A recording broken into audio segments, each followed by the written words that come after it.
Hello दोस्तों, welcome back to my channel craze for study. दोस्तों, आज के वीडियो में हम पढ़ने वाले हैं क्लास 6 का इंग्लिश लेसन 2 हम पढ़ रहे थे। इस चैप्टर का नाम है the boy who lost his appetite, यानी कि वह लड़का जिसकी भूख खो गई थी। मैंने इस लेसन का फर्स्ट पार्ट अपलोड कर दिया है, मैंने उसका लिंक डिस्क्रिप्शन बॉक्स में दे दिया है और आपको ये वीडियोस प्लेलिस्ट में भी मिल जाएंगे। प्लेलिस्ट में आपको इंग्लिश सब्जेक्ट के अलावा और भी अदर सब्जेक्ट के वीडियोस मिल जाएंगे। तो चलिए हम स्टार्ट करते हैं। दोस्तों, पिछले वीडियो में हमने B2.2 तक का क्वेश्चन सॉल्व कर लिया था। आज हम बाकी का क्वेश्चन सॉल्व करेंगे।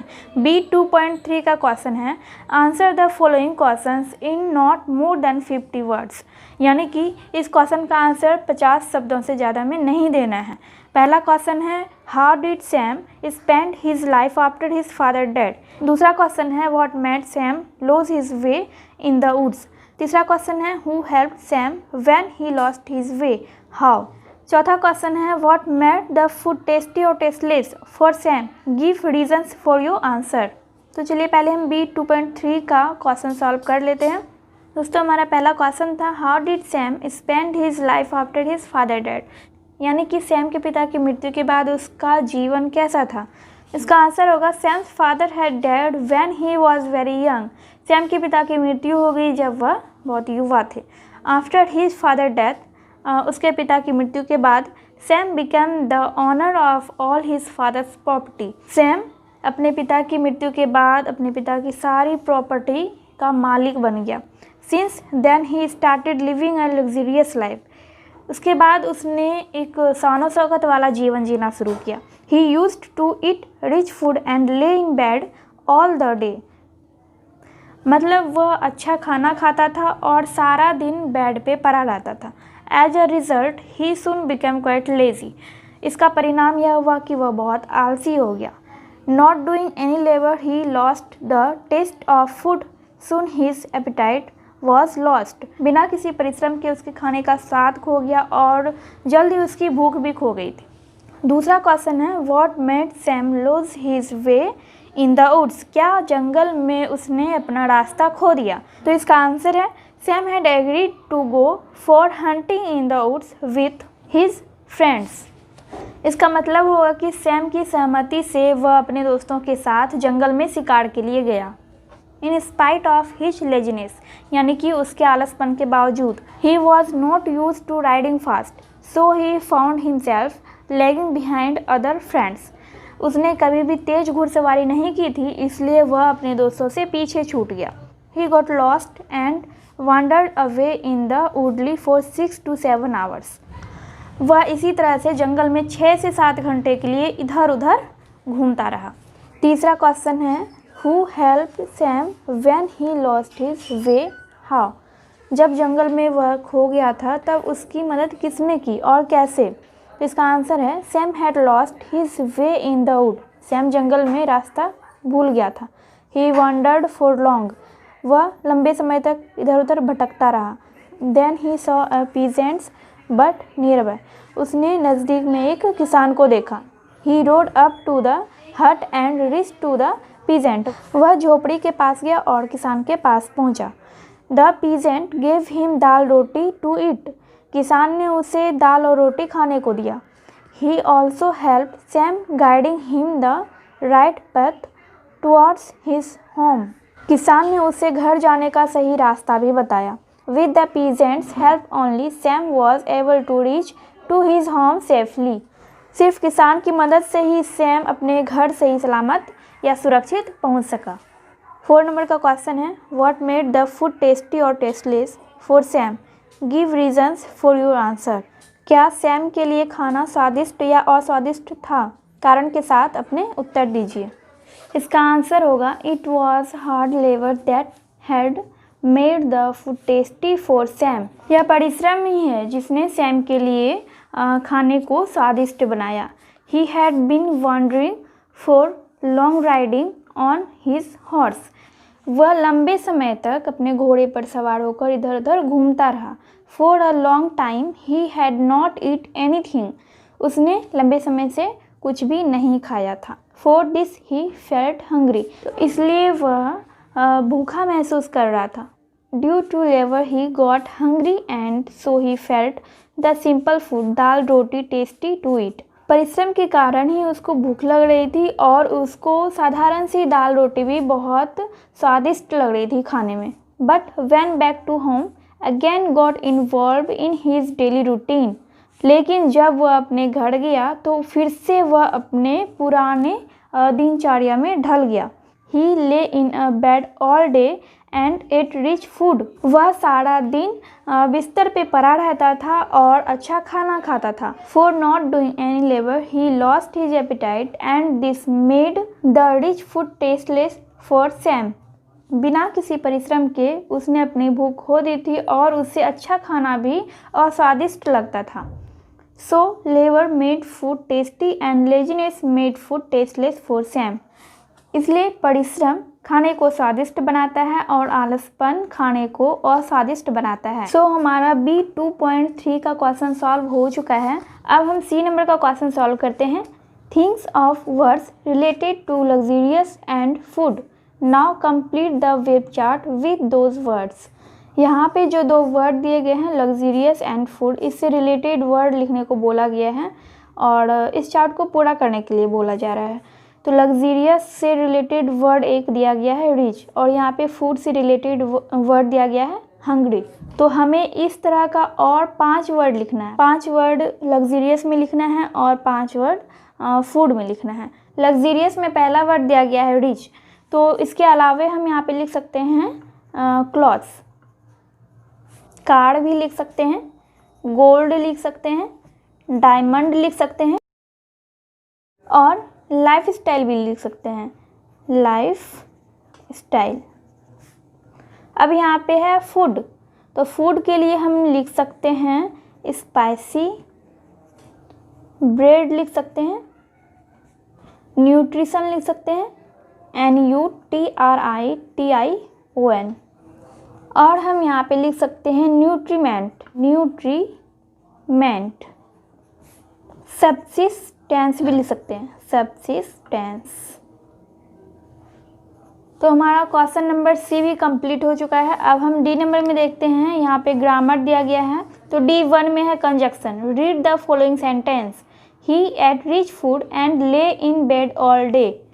We can break this sentence into 2 sentence. इस सेंटेंस को 2 भागों में बांटा गया है, मतलब तोड़ा गया है। जैसे कि यहाँ पे आप देख सकते हैं, यहाँ पे लिखा हुआ है ही एट रिच फूड, तो इस तरह से पहला सेंटेंस इसको बनाया गया है और फिर दूसरा सेंटेंस है ही ले इन बेड ऑल डे। तो इसी तरह से यहाँ पे जो तीनों सेंटेंस दिया गया है इसको भी हमें ब्रेक करना है, यानी 2 भागों में हमको इसको बांटना है और इसी तरह से सेंटेंस बनाना है। यहाँ पे क्या लिखा हुआ है, we use and to join 2 or more words or group of words। We also use but, when, because and or to join 2 or more words or group of words। Now break the following sentences into 2 sentences as shown in the example above। पहला sentence है he rode up to it and asked for a little food। दूसरा है I have only roti and dal sir। तीसरा है he went back to his rich food and lazy ways। तो मैंने यहाँ पे इसका आंसर भी लिखा हुआ है। फर्स्ट नंबर का क्वेश्चन क्या था, he rode up to it and asked for a little food। तो इसका पहला सेंटेंस है he rode up to it, मतलब यहाँ से यहाँ तक लिखा गया है। फिर है he asked for a little food, मतलब यहाँ से यहाँ तक। I have only roti and dal sir, तो इसको भी 2 सेंटेंस में बांटा गया है। I have only roti, यहाँ पे एक सेंटेंस हुआ I have only roti, दूसरा सेंटेंस है I have only dal sir। तीसरा क्वेश्चन था he went back to his rich food and lazy ways। तो इसका पहला सेंटेंस होगा he went back to his rich food, दूसरा सेंटेंस होगा he went back to his lazy ways। अब यहाँ पे fill in the blanks दिया गया है। fill in the blanks with the words given in the box। यहाँ पे बॉक्स में जो भी वर्ड दिया गया है इसी की सहायता से हमें इसे फिल करना है। पहला क्वेश्चन है the boy opened his umbrella dash it started raining. तो यहाँ पे हम लिखेंगे when. The boy opened his umbrella when it started raining. Mukul dash Arti will bring the book to school. तो यहाँ पे होगा Mukul and Arti will bring the book to school. तीसरा क्वेश्चन है Rahim had high fever dash he could not come to school. तो यहाँ पे हम फिल करेंगे सो। Rahim had high fever so he could not come to school. Munna ran very fast dash could not win the race. तो यहाँ पे हम फिल करेंगे but. Munna ran very fast but could not win the race. 5 number का question है Ram dash Pawan went to see a film yesterday. तो यहाँ पे हम फिल करेंगे और। राम और Pawan went to see a film yesterday. 6 number में है Lalit had high fever dash he got wet in the rain. यहाँ पे हम फिल करेंगे बिकॉज। ई नंबर में है let's talk and right. Discuss your daily routine in groups also share your food habits with your friends. इस question का answer आप अपने अकॉर्डिंग भी लिख सकते हैं, पर मैंने यहाँ पे एक आंसर लिखा है I get up at 6 AM early in the morning then I do my routine work and prepare to go to school. I reach to my school at 8 PM. After school break at 3 PM, I come back to my home. In evening from 5 to 6 PM, I play with my friends. I sit to study at 7 PM to 8 PM. Then I watch TV program for an hour, take my dinner and go to bed. I like to eat all kinds of food. I prefer to fresh green vegetables, fruit and biscuits. Oily, spicy and junk food are not good for health, so I keep a distance with them. I believe in the saying that simple food and rich thoughts makes a man perfect and healthy. अगला question है right 6 sentences about the food you like to eat and why you like it. तो यहाँ पर भी fill करना है I like to eat। तो यहाँ पे क्या फिल करेंगे, यहाँ पे होगा रोटी। तो इस सेंटेंस को आप अपने अकॉर्डिंग फिल कर सकते हैं, क्योंकि यहाँ पे बोला जा रहा है कि 6 सेंटेंस ऐसा लिखना है, 6 वाक्य ऐसा लिखना है जो खाना आपको पसंद है और आप उसे क्यों लाइक करते हैं, क्यों पसंद करते हैं उस खाने को, तो उसी के बारे में यहाँ पे लिखना है। तो यहाँ पे हमने लिखा पहला I like to eat roti. It is made of wheat. Wheat मतलब क्या होता है, गेहूँ, वह गेहूँ से बना होता है। और अगला हम लिख देते हैं it is easy. It is easy to digest. It keeps me healthy. It is not a rich diet. It is easy to make। अब हम सॉल्व करते हैं इस चैप्टर का लास्ट क्वेश्चन। ट्रांसलेशन है translate the following joke into your mother tongue Hindi. यानी कि इसको हमें अपनी मातृभाषा में अनुवाद करना है या फिर हिंदी में अनुवाद करना है। तो मैंने इसका हिंदी मीनिंग भी किया है a little bit of nonsense, यानी कि थोड़ी सी बेवकूफ़ी। तो इसका सेंटेंस है यहाँ पे there was an old man with a beard. दाढ़ी वाला एक बूढ़ा आदमी था। Who said it is just as I feared. जिसने कहा यह वैसा ही है जैसा मुझे डर था। 2 owls एंड अ hen। 2 उल्लू और एक मुर्गी। 4 legs एंड अ wren। 4 भारद्वाज पक्षी और एक रैन। यहाँ पे ये दोनों जो है पक्षी का नाम है। Have all build their nest in my beard. क्या सभी ने मेरी दाढ़ी में अपना घोंसला बनाया है। तो फ्रेंड्स यहाँ पे हमारा क्लास 6 इंग्लिश का लेसन 2 कंप्लीट हो चुका है एंड हम नेक्स्ट वीडियो में लेसन 3 स्टार्ट करेंगे। वीडियो हेल्पफुल लगी हो तो वीडियो को लाइक कर दीजिएगा। चैनल पे पहली बार आए हैं तो चैनल को सब्सक्राइब करना मत भूलिएगा और साइड वाले बेल आइकन को भी प्रेस कर दीजिएगा ताकि मैं जब भी वीडियो अपलोड करूँ उसका नोटिफिकेशन आपको मिल सके। एंड आपको इस चैप्टर से रिलेटेड कहीं पे कोई डाउट हो तो आप कमेंट सेक्शन में कमेंट करके पूछ सकते हैं। तो चलिए मैं मिलती हूँ आपसे नेक्स्ट वीडियो में।